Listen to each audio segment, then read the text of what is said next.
So could we talk about as well, like the experience of that you saw about the workers, about the link between an intensity, ironically, and alienation? So you talked about how in some places there was qualitative and quantitative intensity, and that the workers, well, I'll let you talk about it, but I kind of counterintuitively, this was seen as a positive by many workers. Yeah. So again, it's the background here is the Bravermanians who have analyzed lean production extensively, and they expect to find workers complaining about work intensification. And guess what they find? They find workers complaining about work intensification, and it should send up a red flag whenever someone's doing a qualitative study and they find exactly what they expected to find and nothing different. Because the nature of qualitative studies is that usually you find something that conflicts with what you thought.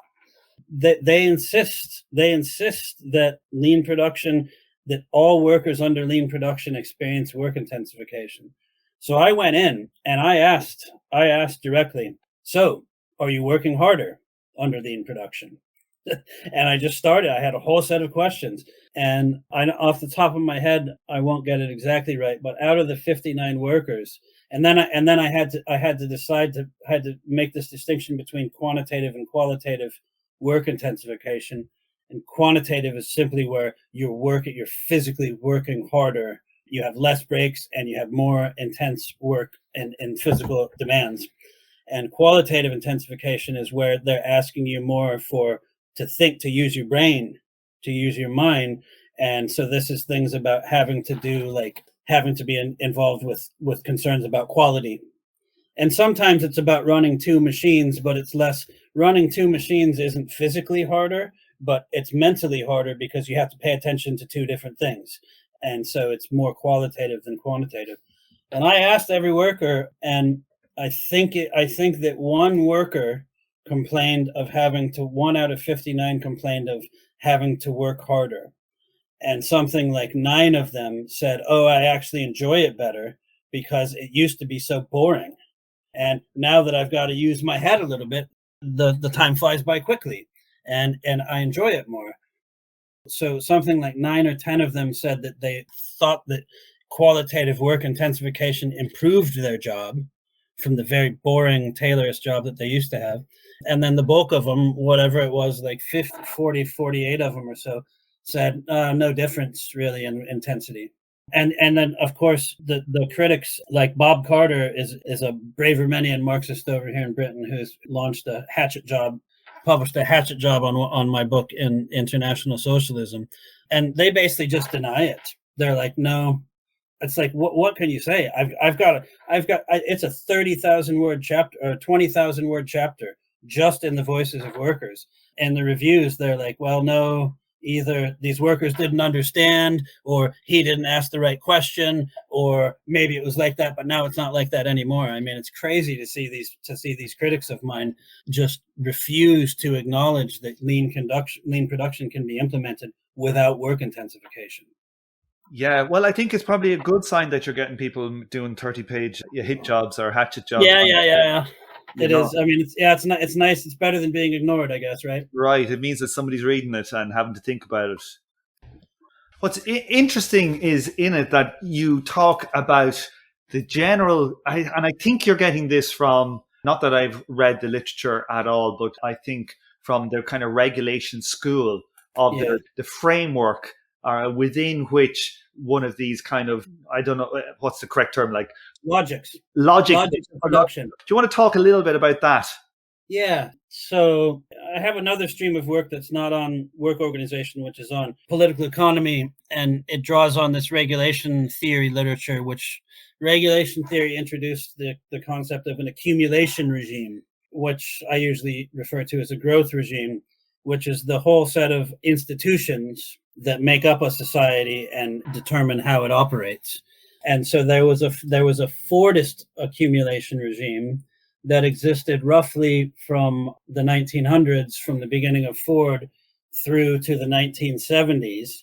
And that Fordist growth regime was based in the Fordist system of mass production, and then a set of institutions around that were constructed around that to make that system work. And so key institutions were the labor movement and the institutionalization of collective bargaining, particularly at the sector level, and the Keynesian welfare state. And so that Fordist accumulation regime was developed not just in the US, but the British one eventually became Fordist. By the 1940s, it was effectively Fordist. The US exported its Fordist institutions to Germany after World War II. And so from World War II, basically all of Western Europe and North America has a Fordist growth regime, which is again based in Fordist mass production. When we talk about production, the dominant logic of production under Fordism was Taylorism, and that was it. And that was management. That's how management was done. When the Fordist system goes into crisis in the late 1960s and early 1970s, and out of that began emerging new post-Fordist forms of production, lean production, the Volvo production system. Then there's a transformation at the level of the state into a neoliberal state, and there's a decline of unions, and so there's a wholesale kind of transformation. And the economy also shifted from the Fordist economy was very oligopolistic competition and nationally bound. Basically, what was produced was consumed in the country, and there was almost no international trade from 1945 until 1970. And now the economies have become internationalized and largely deunionized and financialized and turned into a service-based economy.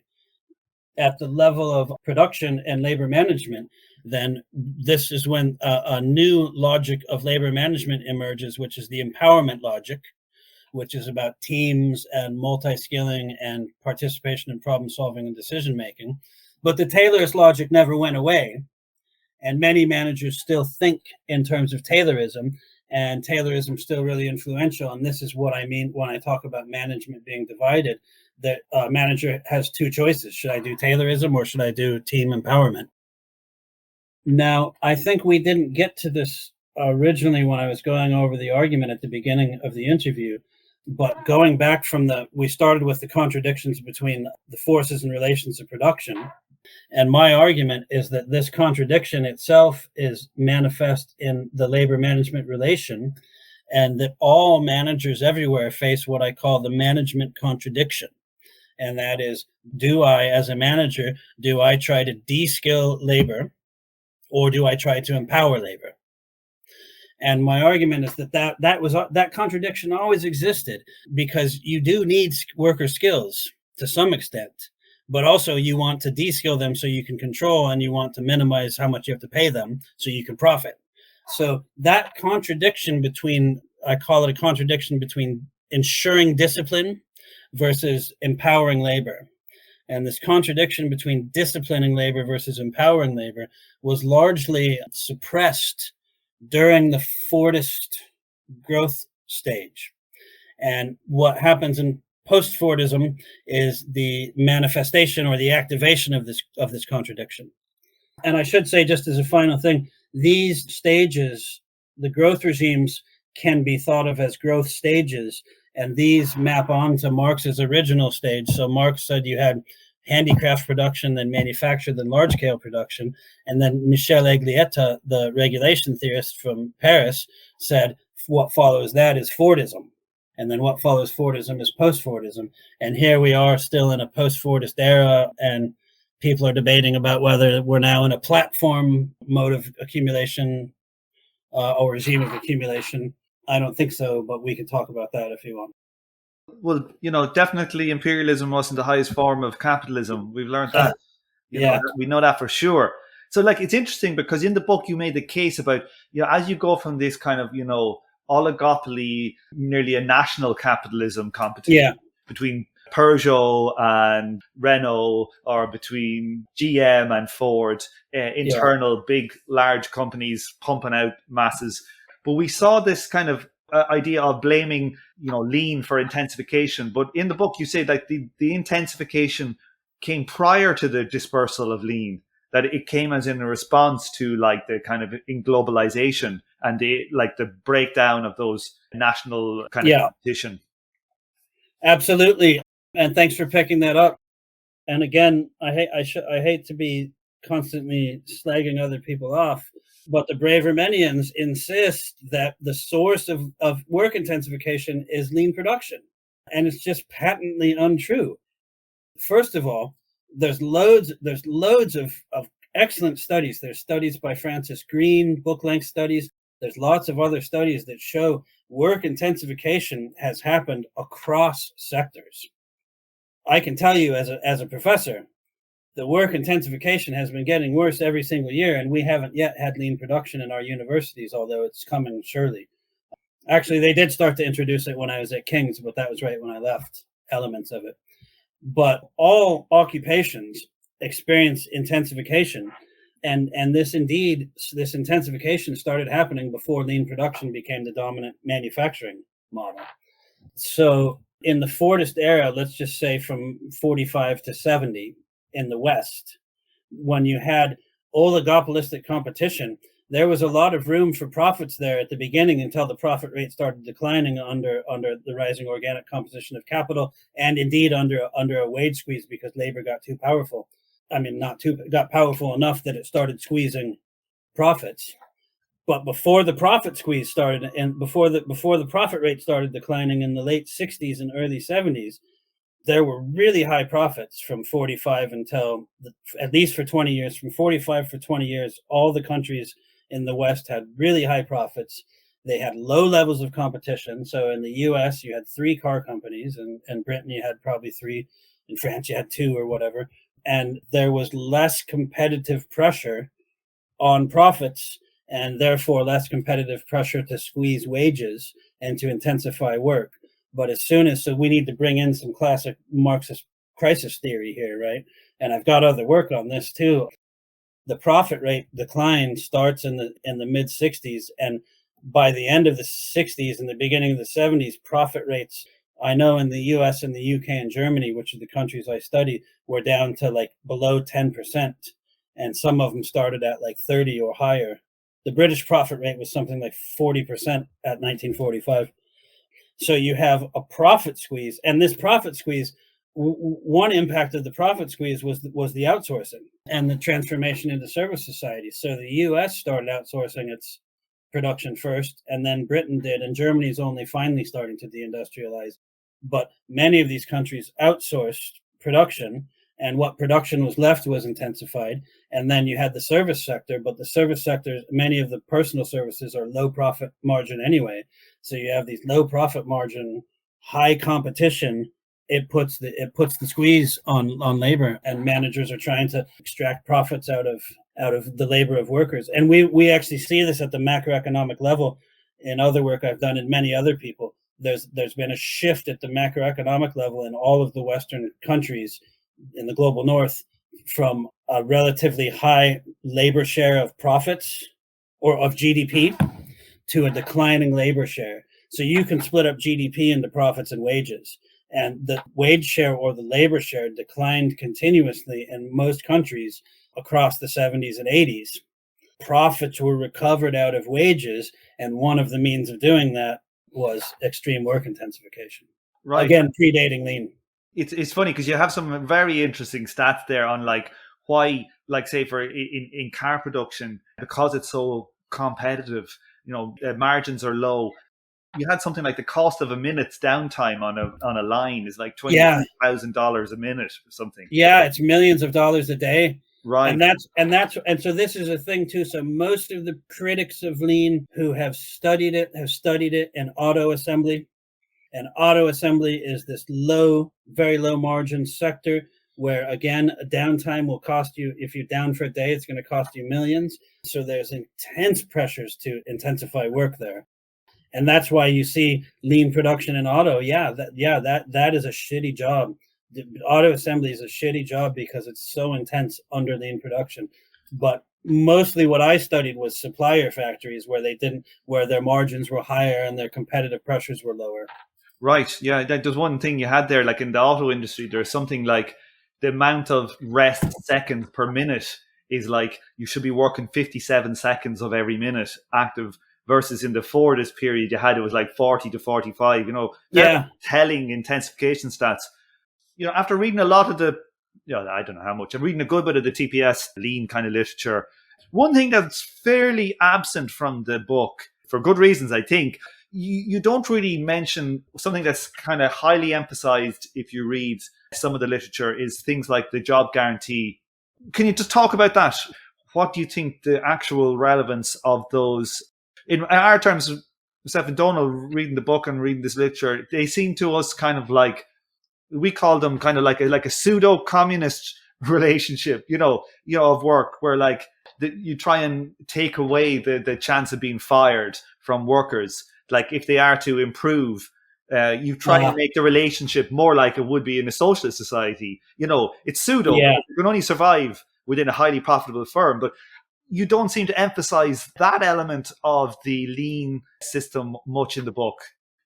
Yeah. So this is, I do actually address this in chapter 2, but maybe it's not very prominent. So there was a debate. The original debate was, can lean production be transferred from Japan? And most people originally said, no, it can't, because it has this cultural context. And then there's a set of HRM practices that are typical of a Japanese firm. And one of them is lifetime employment. And originally, a lot of scholars thought this would have been common in the 80s. Scholars would have said, oh, well, part of the reason why they get such high levels of discretionary effort from workers at Toyota is because of the lifetime guarantee. So there were a lot of people that were arguing, if you take away the lifetime guarantee, you're not going to have workers, the system's not going to work, because the workers are going to think it's too intense or whatever, and they're only going to give discretionary effort if they have security. And that's just not the case. I mean, it's been demonstrably shown. So the core system of lean production, which is a package of practices for work organization and division of labor and a little bit on employee involvement, that has diffused across the globe. And it's actually, there's a thing called the House of Lean, which is a little graphic which lists all of the practices. You're supposed to do them all together, and they need to be complementary, so you don't get the best outcome unless you have them all. It's just that lifetime employment simply isn't part of that. And so I think the reason is fairly obvious, because it's the compulsion of the market, of the labor market. People need their job, and they don't have a lot of other opportunities. And so, yeah, they're going to try and give discretionary effort, even if they don't have a guarantee for lifetime employment. So kind of pushing back on you a little bit there, is in like, do people like VW and places not feel the pressure to introduce it? They introduced a job guarantee in the 90s as well, didn't they? I don't know for sure. I guess you're probably right that they did. I don't think especially if we're talking about a manufacturing job, where typically it's going to be high wage compared to what else you can get for the same level of low education, because you only need high school. You don't even need high school degree to work in lean production, but you're generally going to get a high wage. So I think that that's sufficient, like a decent wage compared with what you could make on the labor market elsewhere. I think it's sufficient to get workers to give discretionary effort. Plus, we go back to our discussion about species being an alienation. I think that workers are self-motivated to do a good job because they want to make their work meaningful. Other people think that they have to be motivated by extrinsic and intrinsic extrinsic rewards and stuff like that. Monetary rewards, I think actually, the psychological research shows that that's actually a really shitty way of motivating people as well. It's actually, that points to, I don't know if you know this, like self-determination theory stuff. Yeah, but I wouldn't know the detail. I don't know. Yeah, me neither. But no, a friend of mine is big into it, and he's like saying, "Oh, yeah, it's key for socialism, self-determination theory." But you mentioned somewhere as well. No, go ahead. I was just going to say, I mean, obviously, under socialism, we're going to have guaranteed jobs. Well, you just work if you want to work, Well, right. Oh, actually, yeah. Under socialism, I think we're going to have universal basic income, so you don't have to work if you don't want to. Well, if you want to. Yeah, well, I think that's a long discussion. We'll put that one off air. I was wondering, you mentioned earlier, like the Volvo thing, New Devala, their experiment where they went away from this concept of like from Ford of the flow, the assembly line flow, and to just Yeah. like build, have a team of Yeah. autonomous workers that would sit and build a car from scratch, chassis, wheels, put all the engine block, put it together, and so on. Now, there was like some kind of crisis. It was an economic crisis in Sweden or something around the 90s, and the factory just got shut down. But like you were saying, they weren't as efficient as the TPS at the time in lean, because they weren't standardizing. What it seems to be, from what we can understand, what I understand from the literature, is that there was a lack of standardization. Yeah. My co-writer, author Donald, has been researching, and he was saying like towards the end they actually started to do standardization, and he said they were starting to approach TPS type productivity. Have you read anything about that, or do you have any extra knowledge from general literature? Yeah, not off the top of my head. I mean, I read all the stuff on Volvo Uddevalla and the Kalmar plant. I guess the Kalmar plant was a pretty radical change, but then Uddevalla was the one where they completely got rid of the assembly line and allowed self-directed teams to do it their own. I don't have that stuff off the top of my head to give you a decent answer to that question. But you're right, though. My understanding is that they might be able to match efficiency from like hours per car perspective and a static snapshot. But what the advantage of lean production is, because of the standardization, because of the combination of standardization and continuous improvement, when you find an improvement, that improvement then can become standardized and diffused throughout the company. And that was the problem with self-directed teams and no standardization, is that they didn't know if one team found out a better way to do it, another team might be doing it a worse way, and they had no method of standardizing that throughout the company. It would be interesting to know what might have happened because you could imagine that this kind of like systemic benefit of having teams fully understand all aspects of the car development, how it might have actually led to, interactions between like people who build the cars and design the cars and stuff that might have been fruitful in a kind of a way that's not obvious, that it just never got to exist because lean just kind of took over. It's just an interesting kind of a dead end. But lean allows that too. So, and again, I mean, lean's one point of the book is that lean's not monolithic and can be implemented in different ways. But there are lean factories where the workers are empowered to go talk with the designers. I mean, these conversations do happen between the shop floor and the designers under lean. Right, but I suppose the point is more that, like, as the worker, like getting towards like what Marx kind of talking to about, like the alienation and the concept of the vehicle as the whole, where like in the Uddevalla, you could imagine the worker would have a much more comprehensive understanding of the car than say like a guy sitting on who's just attaching the door frames at position 21.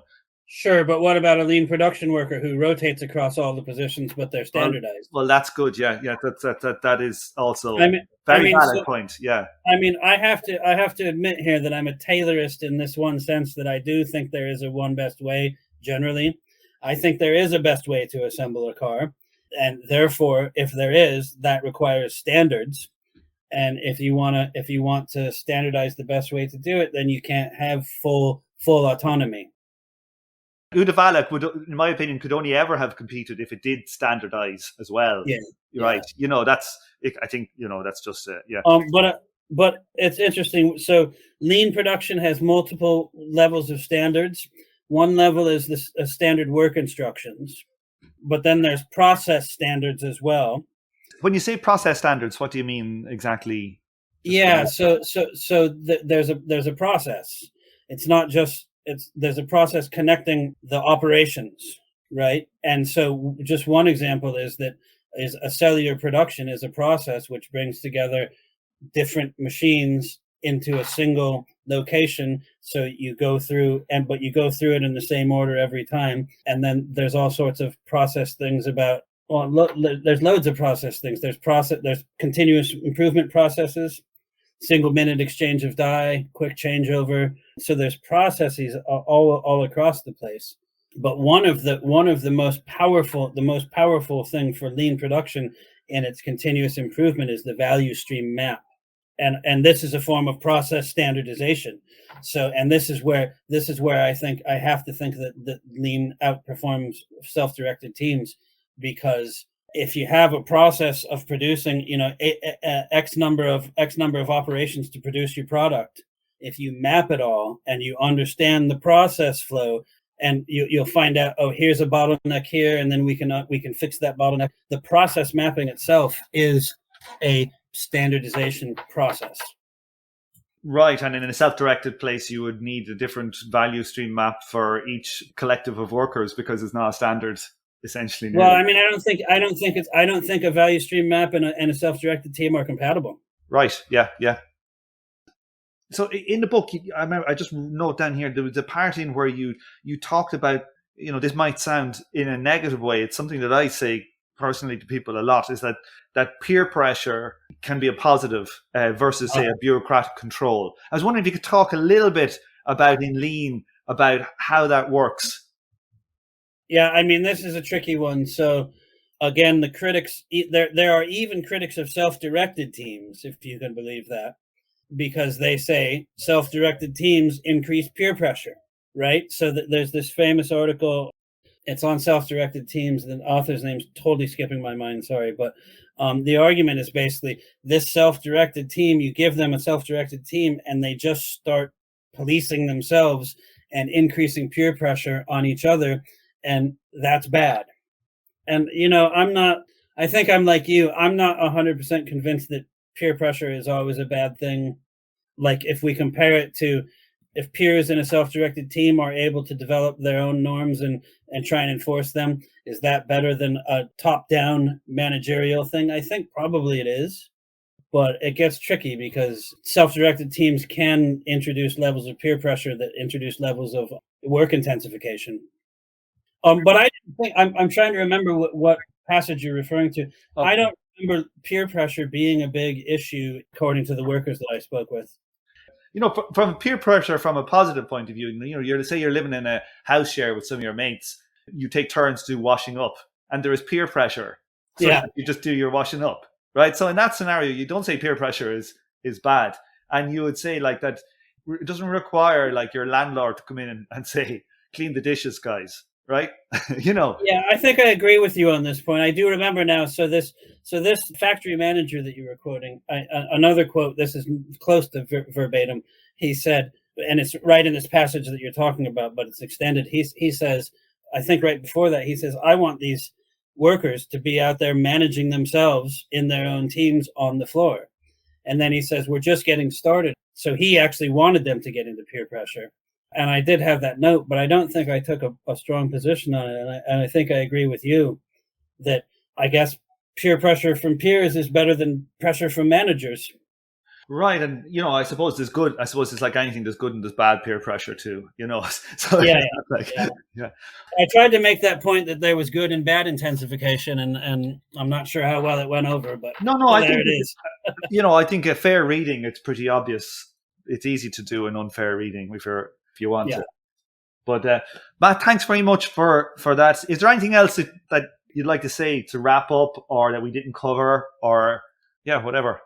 I don't think so. I just want to say thanks very much for the interest in my book. I found this conversation really fun, and it was very gratifying to have you have read it so carefully, and so I really appreciate it. I guess maybe the one thing I would say is I want to reemphasize the point that even though I'm trying in the book to acknowledge, understand, and explain the fact that not all managers are class warriors and that some middle managers are open to empowering their workers, I don't want that to overshadow the fact that I think capitalism is a terrible system. And I think that the capitalist class struggle against labor is intensifying, ever intensifying. And even though I'm talking at the workplace level about how some managers are allowing empowerment, and that this empowerment, we can see the socialism being born in the womb of capitalism. I don't want that to overshadow the fact that the class struggle, that capital is winning the class struggle, and that wage shares have been declining, and capitalism is an utter disaster, and now it's got us into climate crisis, and we need socialism. Well, that's both a positive and a negative note. Let's leave it there. Thanks very much, Matt, for coming on the show.